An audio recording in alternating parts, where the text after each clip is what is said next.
Hello everyone, welcome to my channel. आज मैं आप लोग के साथ शेयर करने वाली हूँ तेकू कॉन्सर्ट। चलिए इस कहानी को शुरू करती हूँ।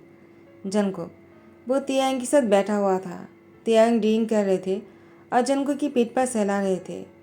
जनको वो तियांग को बहुत ही उदास भरी नज़रों से देखे जा रहे थे और यहाँ पर तियांग की मम ये सब कुछ नोटिस करता है। तियांग की मम ने कहा, तियांग, जनको का तुम्हारे बीच में कुछ हुआ ही क्या? तियांग ने कहा, मम आप ऐसे क्यों पूछ रहे हो? उसके और मेरे बीच में क्या ही होना है? तो मिसिस किम ने कहा, जनको वो तुम्हें बहुत ही उदास होकर देख रहा था। मैंने उसकी आंखों में तुम्हारे लिए उदासी देखा है। तियांग ने कहा, आपको गलतफहमी हो गया होगा मम, ऐसी कोई बात नहीं। तो मिसिस किम ने कहा, तुम दोनों कितने सालों से डेट कर रहे हो? आखिर तुम दोनों शादी क्यों नहीं कर लेते हो? तियांग ने कहा, शादी? मम मुझे शादी वादी नहीं करना है। आपको तो पता ही है आपके और डैड के बीच में क्या हुआ था। तो मुझे शादी में नहीं फंसना है। मैं और जनको ऐसे ही खुश है। और यहाँ पर तियांग की मम ने कहा, लेकिन जनको के बारे में सोचो, वो क्या सोचता होगा? तुम शादी नहीं करना चाहते हो, इस बारे में सुनकर ही जनको को कितना बुरा लगता होगा। तियांग ने कहा, वो खुद भी नहीं चाहता है शादी करना, तो आपको इस बारे में टेंशन करने की ज़रूरत नहीं है मम। दोबारा शादी की बातें मत कीजिएगा। जनको तियांग के लिए तब तक ड्रिंक लेकर आ गया था। तो तियांग की मम उठकर चले जाते हैं और जनको वो तियांग के पास ड्रिंक लेकर आ जाता है, उसे देते हुए कहा, मम यहाँ पर क्यों आए थे? तियांग ने कहा, वो तुम्हारी मम थोड़ी है। जनको ने कहा, लेकिन हम दोनों डेट कर रहे हैं और दोनों साथ में लिविंग में है। तियांग ने कहा, वो बस सबके सामने नाटक करने के लिए है। तुम भी जानते हो कि मैं तुम्हारी कौन हूँ। जनको ने कहा, मुझे पता है, तुम मेरी शुगर डैडी हो। तुम मेरी सारे खर्चे उठाते हो और इसलिए मैं तुम्हारे साथ हूँ। और सबको यही लगता है कि हम दोनों डेट कर रहे हैं, हम दोनों लिविंग में हैं, एक दूसरे से प्यार करते हैं। ऐसा कुछ भी नहीं। तियांग ने कहा, वही, और तुम्हें भी सबके सामने ऐसे ही नाटक करना होगा। तुम बहुत अच्छा नाटक कर रहे हो, लेकिन ओवर एक्टिंग करने की ज़रूरत नहीं। मम चाहते कि हम शादी कर लें। मुझे शादी वादी नहीं करना है, ये तुम भी जानते हो। जनको ने कहा, तियांग, तुम्हारी मम ने जब मैं इस घर आया और तुमने सबको बताया कि मैं तुम्हारी बॉयफ्रेंड हूँ, तुम्हारी मम ने मेरे हाथ पकड़कर कहा था कि मैं भी उन्हें मम का हूँ। और मेरी मम यहाँ पर नहीं है, वो गांव में है। तो मुझे तुम्हारी मम को मम बोलना अच्छा लगता है। मैं अपनी मम को मिस करता हूँ। तुम्हें मम को मम बोलने से मुझे सुकून मिलता है। कहीं तुम्हें बुरा तो नहीं लगा? क्या मैं तुम्हारी मम को मम कह सकता हूँ? तियांग ने कहा, ठीक है, तुम मम को मम कह सकते हो, लेकिन कुछ ऐसा मत कह देना कि जिससे मम मुझे शादी के लिए पेशन करे। हो सके तो उनको समझा देना, और अगर तुमसे भी शादी की बात करे ना तो तुम भी मना कर देना। जनको ने कहा, तियांग, हाँ मुझे वो पता है, तुमने मुझे इससे पहले भी बहुत बार बताया। मैं ऐसे ही करूँगा। तो तियांग ने जनको के हाथ से ड्रिंक की गिलास लेकर उसको पीने लग जाते हैं और जनको की शर्ट के ऊपर की 2 बटन को अनबटन कर देते हैं। उसकी गले पर किस करने लग जाता है। तियांग की दादी माँ वो सब कुछ सुन लेता है।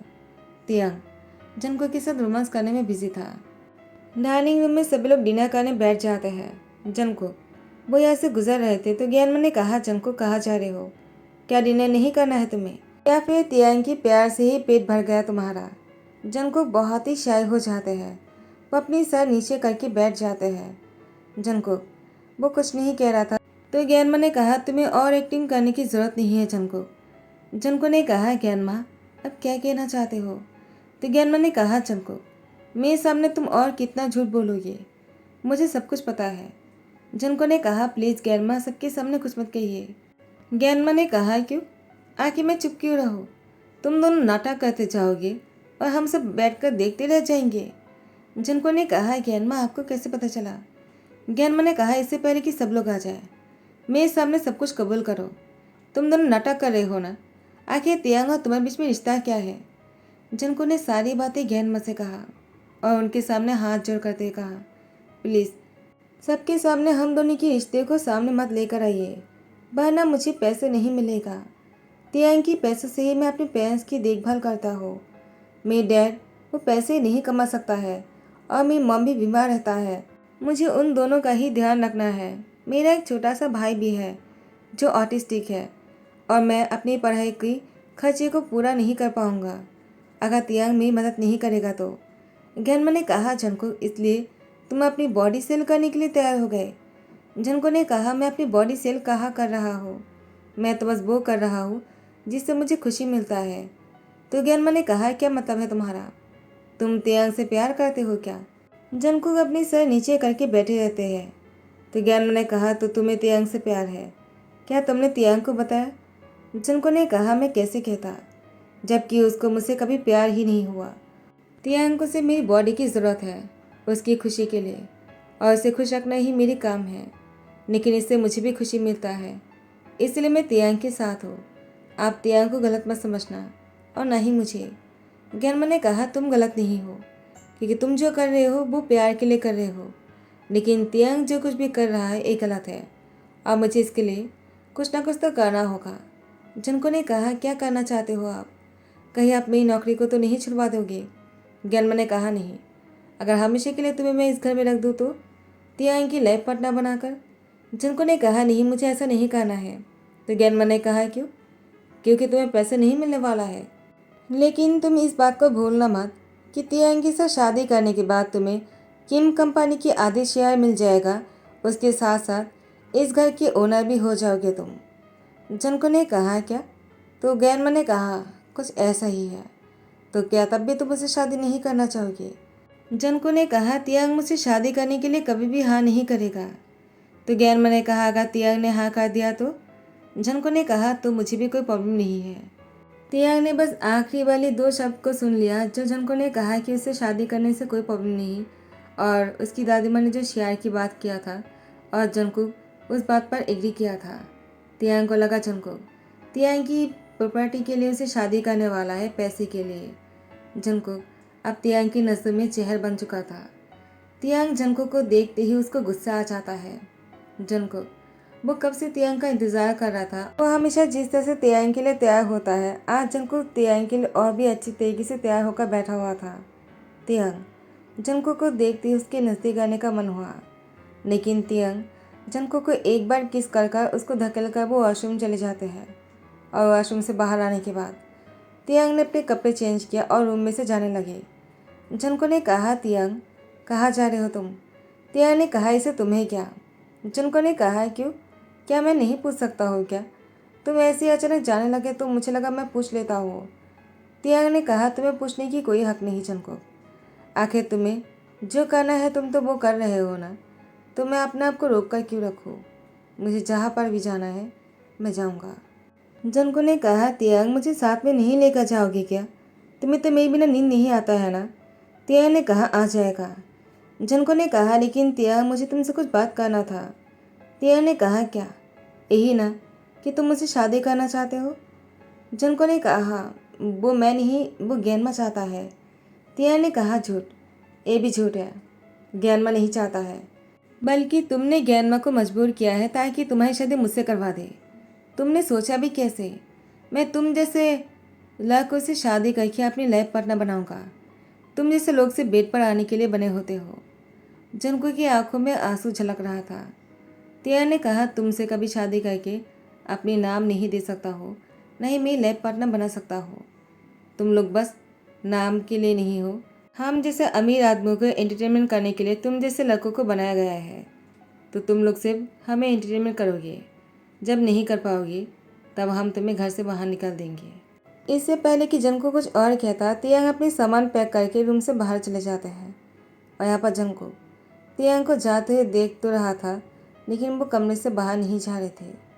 तियांग किसी होटल रूम में आकर रुक जाता है, लेकिन जैसे ही रात हो जाता है तियांग जंको को मिस करने लगा। तियांग को लगा शायद वो रात है और जंको के साथ बेड पर जाने की तियांग को लत लग गया है। लेकिन सिर्फ रात को ही नहीं, तियांग को तो सुबह से लेकर रात तक हमेशा जंको की ही याद आता है। तियांग हर जगह पर सिर्फ जंको को ही देख पा रहा था। तियांग की हर यादों के साथ जंको बसा हुआ है। उसके बाद तियांग को डे बाई डे समझ में आ जाता है कि वो जंको के लिए क्या फील करता है।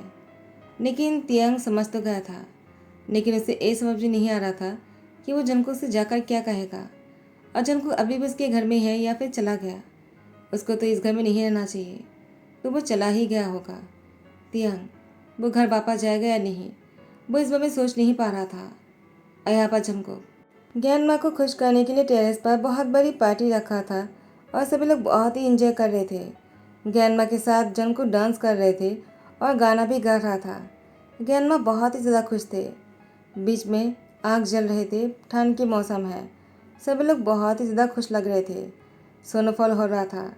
अचानक किसी की पैरों की आवाज़ सुनकर जंगकुक बहुत जल्दी से जाते हैं और पीछे मुड़कर देखता है कि कौन आया है, लेकिन वहाँ पर तो कोई नहीं था। जंगकुक की दिल ही टूट जाता है। उसे लगा शायद आज तियांग आने वाला है, लेकिन आज भी तियांग नहीं आया। जंगकुक ज्ञानमा के लिए खाना बनाता है। ज्ञानमा को सूप पीना था। जंगकुक ने ज्ञानमा के लिए चिकन सूप बनाया। ज्ञानमा की तबीयत ठीक नहीं। जंगकुक ज्ञानमा की ध्यान रख रहा था, बहुत ही प्यार से, एक बच्चे की तरह उनकी देखभाल कर रहा था। अचानक किसी की पैरों की आवाज़ सुनकर जंगकुक पीछे मुड़कर देखता है। उसे लगा शायद तियांग आया होगा, लेकिन तियांग नहीं आया था। जंगकुक की फिर से दिल टूट जाता है और इस बार ज्ञानमा को लेकर वो कमरे में जा रहे थे, लेकिन इस बार तियांग सच में आ जाता है। लेकिन जंगकुक पीछे मुड़कर नहीं देखता है, क्योंकि बहुत बार ऐसा हुआ लेकिन तियांग नहीं आए। इसलिए जंगकुक ज्ञानमा को पकड़कर उनके रूम में लेकर जा रहे थे और अचानक तियांग की वॉइस सुनता है। तियांग ने कहा जंगकुक। जंगकुक के नाम सुनते ही तियांग की मुँह से जंगकुक पीछे मुड़कर देखता है और उसकी आंखों में से रोना आ जाता है। ज्ञानमा ने कहा तियांग तुम आ गए। तुम आखिर कहाँ थे? तुम अपनी ज्ञानमा को छोड़कर कहाँ चले गए थे? क्या तुम मुझे मरा हुआ देखना चाहते हो? तियांग ने कहा मरे मेरी दुश्मन, मैं तो आपके लिए जंगकुक को रख कर गया हूँ ना, वो आपका ध्यान रखेगा। और उसने ऐसा ही किया ना ज्ञानमा, मुझे जंगकुक पर पूरा यकीन है, उसने आपका ध्यान रखा होगा।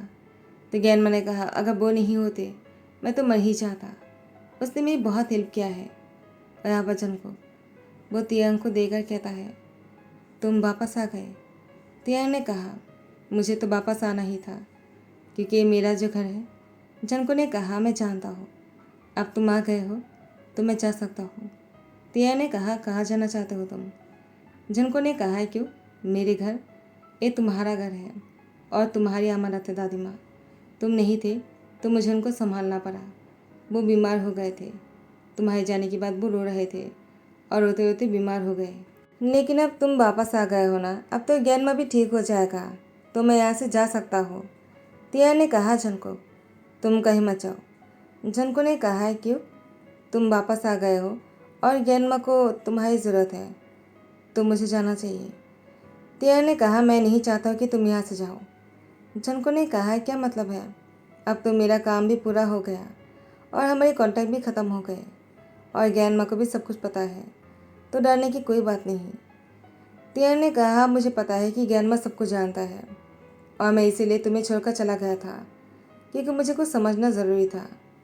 तियांग की बात सुनकर जंगकुक ने कहा क्या समझना चाहते हो?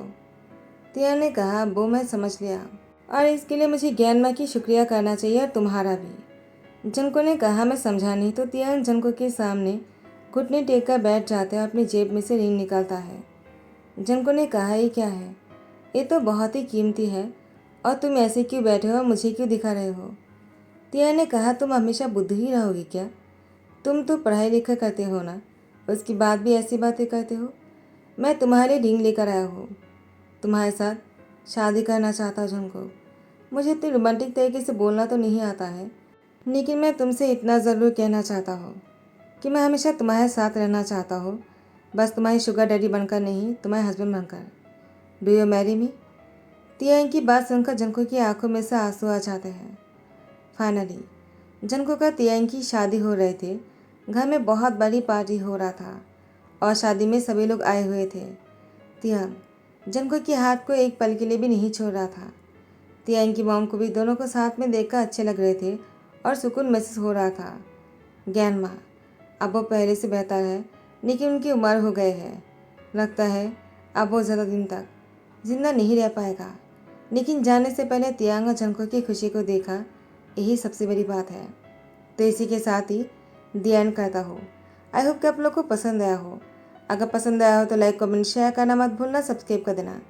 और आप लोग को अगर टॉप जंगकुक की स्टोरी सुनना है तो जियोनमो मैजिकल यूनिवर्स पर चले जाइए। एवरीडे में टॉप जंगकुक की स्टोरी अपलोड करता हूँ और टॉप जंगकुक और टॉप 3 दोनों स्टोरी ही मेरे दोनों चैनल पर है। तेकुक एफएफ हिंदी एक्सप्लेन, जियोनमो मैजिकल यूनिवर्स दोनों चैनल पर ही एवरीडे दोनों की वन शॉट एक्सप्लेन करता हूँ मैं। तो आप लोग को जो भी पसंद आ जाए आप लोग जाकर सुन सकते हो। Thank you so much, bye bye, take care, like comment share करना मत भूलना, सब्सक्राइब कर देना, बाय बाय।